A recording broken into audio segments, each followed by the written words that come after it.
पुत्रदा एकादशी।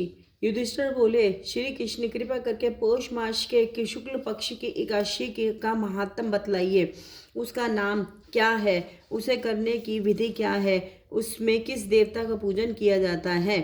भगवान श्री कृष्ण जी ने कहा, राजन, पौष मास के शुक्ल पक्ष की जो एकादशी है उसका नाम पुत्रदा है।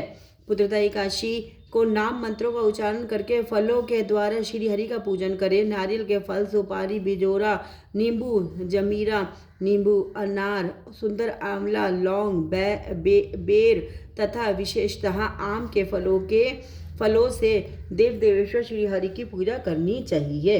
इसी प्रकार धूप दीप से भी भगवान की अर्चना करनी चाहिए।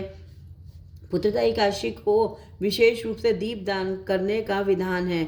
रात को वैष्णव पुरुषों के साथ जागरण करना चाहिए। जागरण करने वाले को जिस फल की प्राप्ति होती है वह हजारों वर्ष तक तपस्या करने से भी नहीं मिलता। यह सब पापों को हरने वाली उत्तम तिथि है।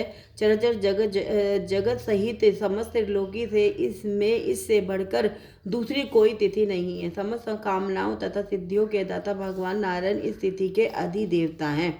पूर्व काल की बात है, भद्रावतीपुरी में राजा सुकेतुमान राज्य करते थे। उनकी रानी का नाम चंपा था। राजा को बहुत समय तक कोई वंशधर पुत्र नहीं प्राप्त हुआ, इसलिए दोनों पति पत्नी सदा चिंता और शोक में डूबे रहते थे। राजा के पितर उनके दिए हुए जल को शोकोश्वास से गर्म करके पीते थे। राजा के बाद और कोई ऐसा नहीं दिखाई देता जो हम लोगों को का तर्पण करेगा।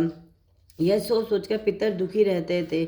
एक दिन राजा घोड़े पर सवार हो गहन वन में चले गए। पुरोहित आदि किसी को भी इस बात का पता न था। मृग और पक्षियों से सेवित उस सघन कानन में राजा भ्रमण करने लगे। कानन मतलब वन। मार्ग में कहीं सियार की बोली सुनाई पड़ती थी तो कहीं उल्लुओं की।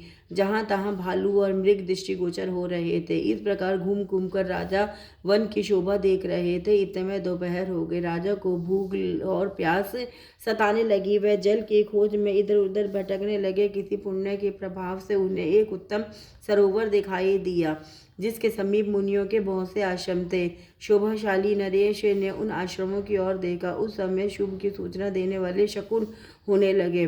राजा का दाहिना नेत्र और दाहिना हाथ फड़कने लगा जो उत्तम फल की सूचना दे रहा था। सरोवर के तट पर बहुत से मुनि वेद पाठ कर रहे थे। उन्हें देखकर राजा को बड़ा हर्ष हुआ। वे घोड़े से उतरकर मुनियों के सामने खड़े हो गए और पृथक पृथक उन सब की वंदना करने लगे। वे मुनि उत्तम व्रत का पालन करने वाले थे। जब राजा ने हाथ जोड़कर बारंबार दंडवत किया।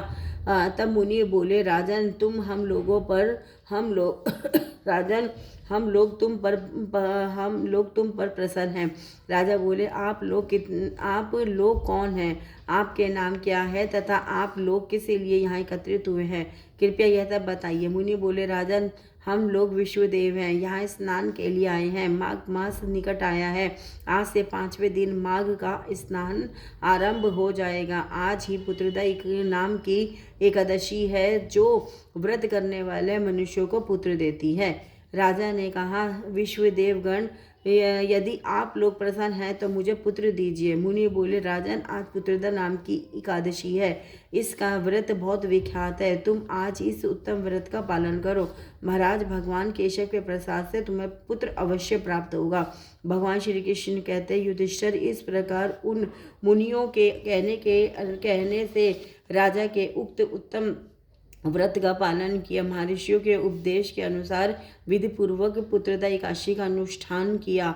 फिर द्वादशी को पारण करके मुनियों के चरणों में बारंबार मस्तक झुकाकर राजा अपने घर आए। तदंतर रानी ने गर्भ धारण किया। प्रसव काल आने पर पुण्यकर्मा राजा को तेजस्वी पुत्र प्राप्त हुआ जिसने अपने गुणों से पिता को संतुष्ट कर दिया। वह प्रजा का पालक हुआ।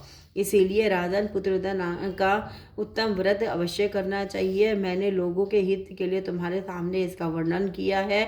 जो मनुष्य एकाग्रचित होकर पुत्रदा एकादशी का व्रत करते हैं वे इस लोक में पुत्र पाकर मृत्यु के पश्चात स्वर्गगामी होते हैं। इस महात्म्य को पढ़ने और सुनने से अग्निष्ठोम व यज्ञ का फल मिलता है। एकादशी के दिन चावल का इस्तेमाल नहीं करना होता है।